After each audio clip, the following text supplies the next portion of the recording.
মুসলিম অস্ত্র ধরো, ফিলিস্তিন স্বাধীন করো, ফিলিস্তিন স্বাধীন করো, বিশ্ব মুসলিম অস্ত্র ধরো, সাবিলুনা আল জিহাদ আল জিহাদ, আল জিহাদ দাও গড়িয়ে দাও, ইসরায়েলের কালো হাত, বদরের হাতিয়ার গর্জে উঠুক আরেকবার, গর্জে উঠুক আরেকবার, বদরের হাতিয়ার, ওহুদের হাতিয়ার, গর্জে উঠুক আরেকবার, Palestine Palestine, my love my love, my love my love. Palestine Palestine. আপনারা দেখেছেন গত 16 মাস ধরে ফিলিস্তিনে ওই ইসরায়েল নেতানিয়াহুর নিষ্কাশিত নবাবসুর হায়নার রূপে আমার ফিলিস্তিনে 46,000 ভাইদেরকে শহীদ হতে হয়েছে।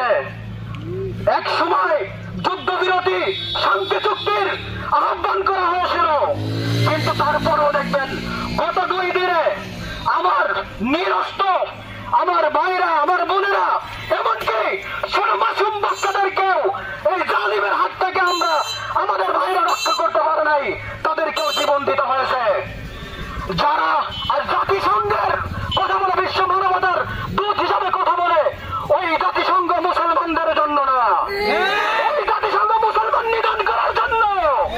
এই জাতিসংঘ আমাদের কোন বন্ধু না।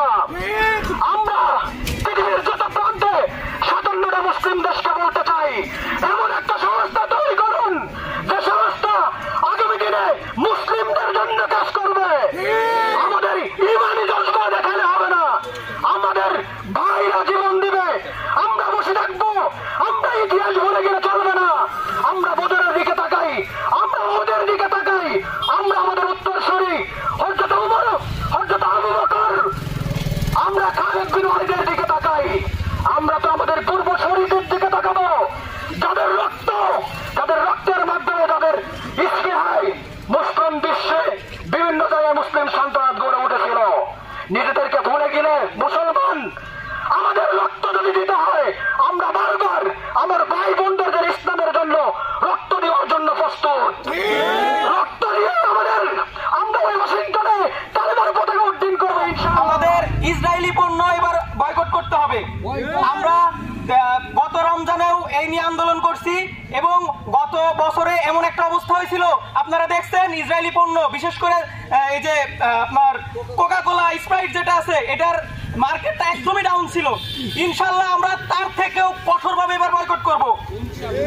ইসরায়েলির যে হামলাটা এটা প্রতিনিয়ত চলে আসতেছে, কিন্তু আশেপাশের যারা আরব রাষ্ট্র আছে, যারা মুসলিম শাসক দাবি করে, ওরা যে মুনাফিকের ভূমিকা পালন করতেছে। আমাদের আন্দোলন, আমাদের এই আমরা যদি হামলা চালাই, আমরা আগে ইসরায়েলের উপর হামলা করব না, আগে ওই মুনাফিকদের উপর আমরা হামলা করব। ওই মুনাফিকরা যদি আজকে মুসলিম দেশের পাশে দাঁড়াতো, তাহলে আজকে এই পরিস্থিতি হতো না। আবার আমাদের পার্শ্ববর্তী রাষ্ট্র, আমরা যাকে